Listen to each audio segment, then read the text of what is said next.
अपघातासारख्या कोणत्याही इमर्जन्सीसाठी आता प्रवासाची रिस्क घेण्याची गरज नाही, कारण आता कणकवलीत सर्व अत्याधुनिक सुविधांनी सुसज्ज आहे डॉक्टर नागवेकर हॉस्पिटल आणि नर्सिंग होम। अत्याधुनिक ट्रॉमा केअर, अत्याधुनिक ambulance, trauma care surgeon, neurosurgeon उपलब्ध, रक्तपेढीची सुविधा, 20 किलोमीटर परिसरात ॲम्ब्युलन्सची मोफत सुविधा।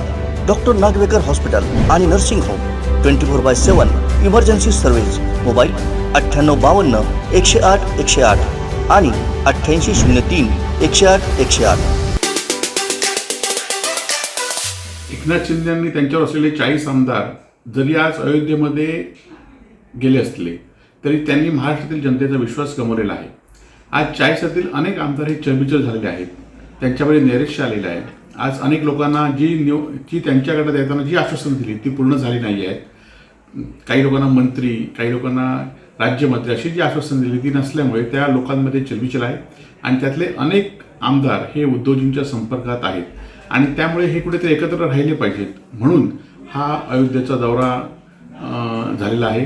त्याचबरोबर भारतीय जनता पार्टीला आणि एकनाथ शिंदेला दोघांना माहिती आहे की ह्यामध्ये लोकमत आपल्या बाजूने नाही, लोकमत हे उद्धव ठाकरेंबरोबर आहे आणि त्यामुळेच एकनाथ शिंदेनी लोकसभा आणि विधानसभा एकत्र निवडणूक होण्यासाठीच ते प्रयत्न करत आहेत आणि त्याचाच एक भाग म्हणून ते आज अयोध्येत जात आहेत।